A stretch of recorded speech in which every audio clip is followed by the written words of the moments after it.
Women like Saira.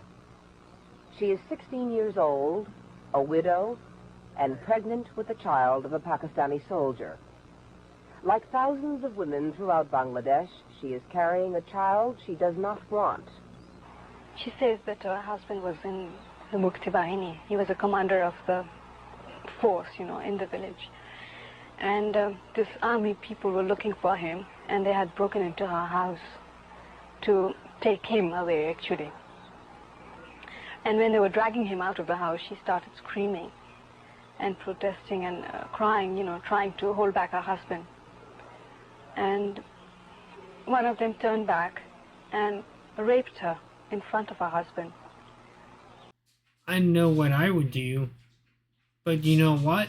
I can't say it on YouTube because I'd get a community guidelines strike if I said what I would do to that scumbag son of a bitch that did that. Who was forced to sit and watch with guns pointed at him.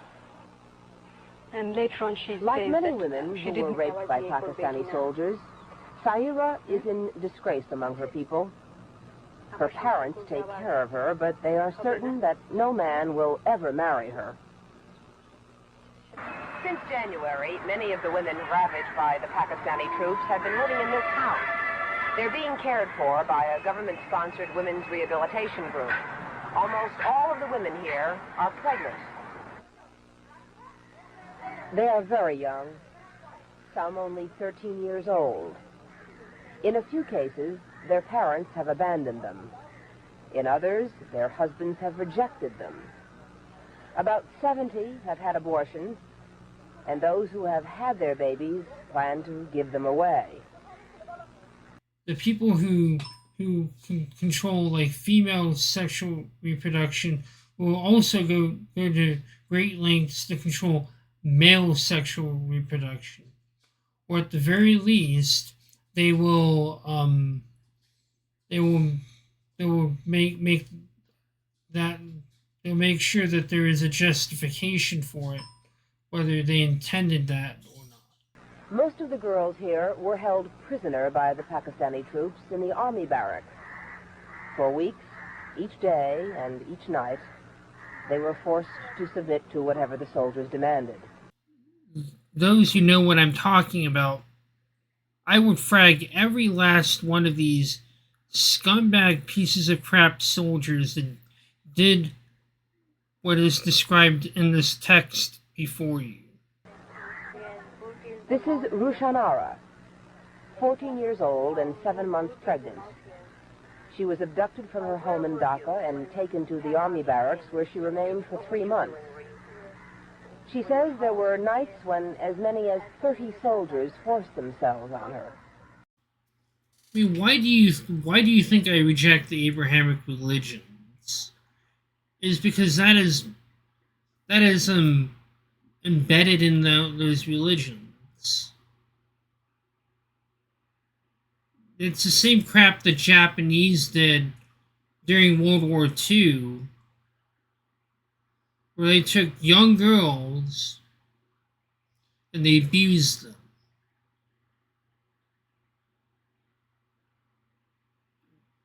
How can we as a nation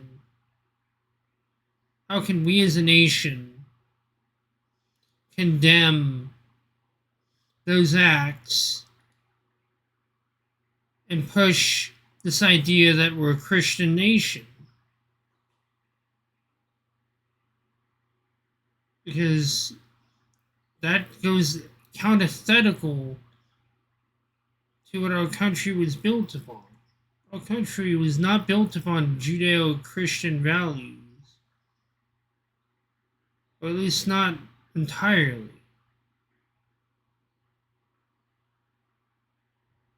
The metaphysical transcendent does not belong to the Abrahamics. It has nothing to do with those systems. It is beyond those systems. It is beyond religion.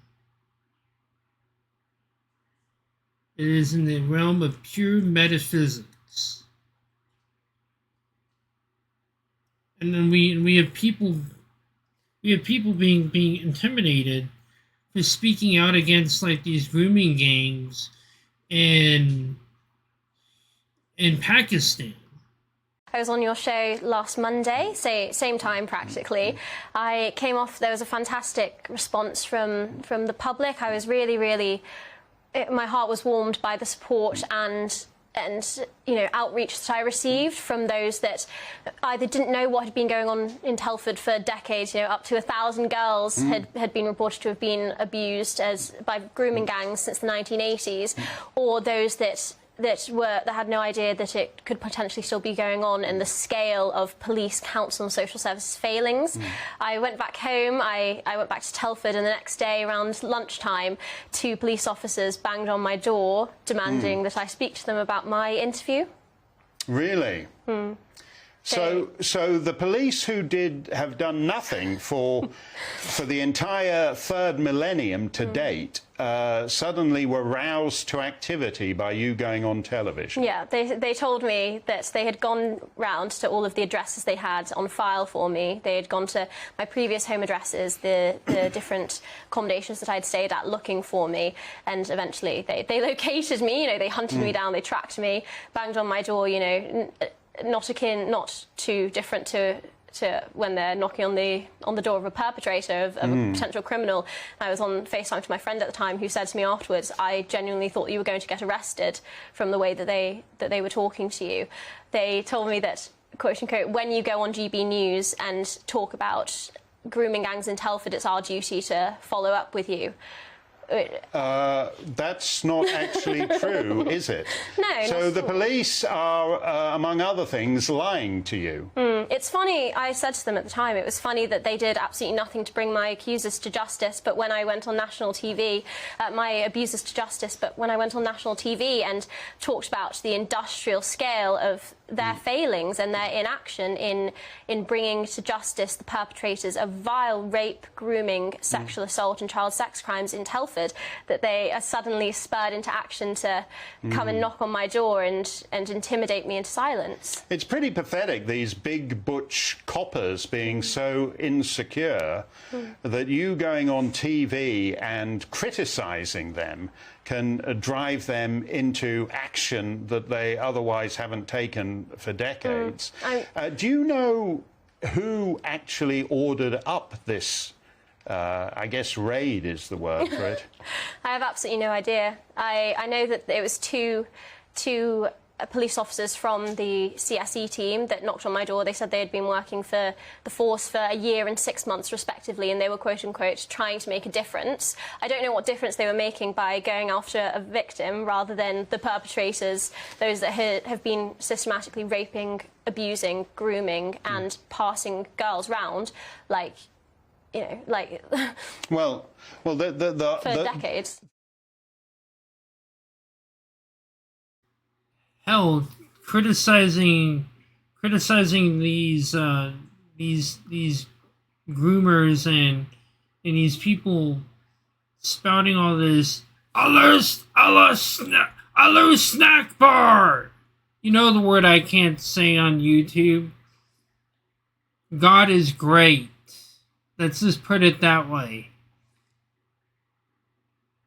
Let's just put it in English. God is great. While they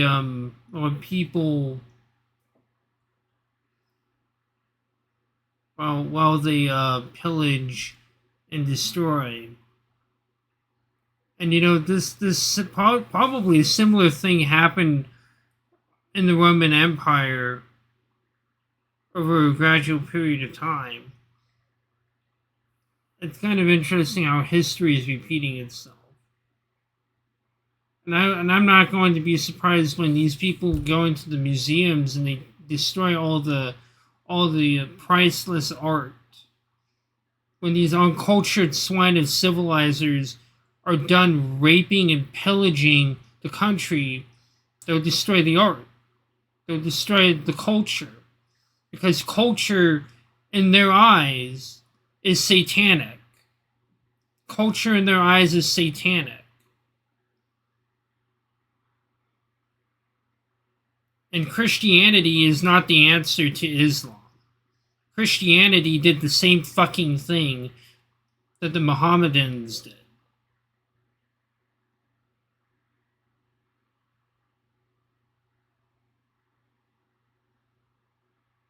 And a lot of Christians have confirmation bias, not confirmation bias, but cognitive dissonance when it comes to that fact.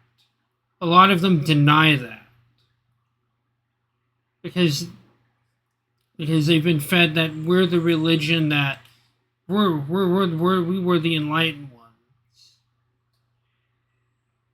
You know, they don't like it when others do it onto them, but they're sure as fuck going to tell me that, oh, we're going to do it onto you. Yeah, I don't trust the church with anything to run this country. I don't trust the church at all. No more than I trust the caliphate.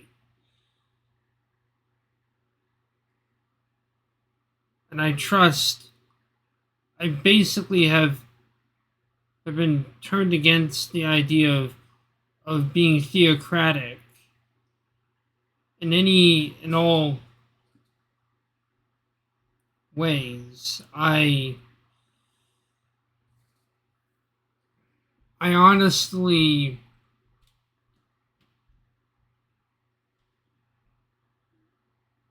just don't care for much of that at all. And the UK government is working in their favor. And there's some other stuff that I can't even show, nor would I want to, of Indian brokers being hanged upside down in Bangladesh. Bangladesh Hindus are seen as Indian agents by Islamists in Bangladesh. When tolerance has a limit, then intolerance becomes the natural order. Sooner or later, people will have to start fighting these instigators, these individuals that are doing all this crap, which is why our founding fathers said, "We the people of these United States of America, the safety of the American people and the safety of the free world and the citizens of that area is in the hands of the citizen." It's like Ida B. Wells once said. There it is, Ida B. Wells.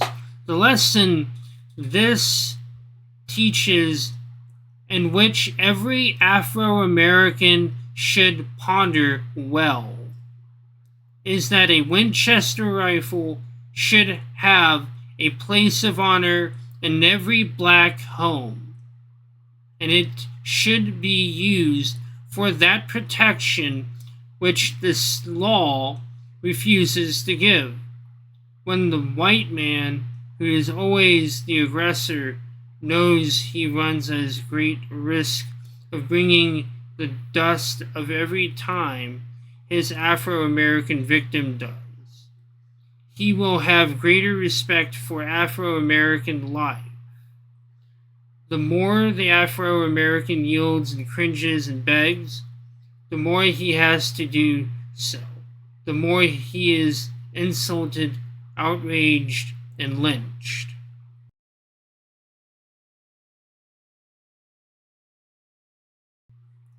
And like she said years ago, that amazing wisdom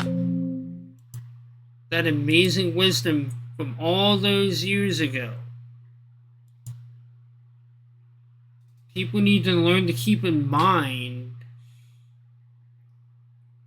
I think we need to be reminded time and time again of what we've lost, of what they're taking away from us, what the law, which does nothing about these incidents, and does nothing to protect against this stuff, is doing. That's about all. Peace out.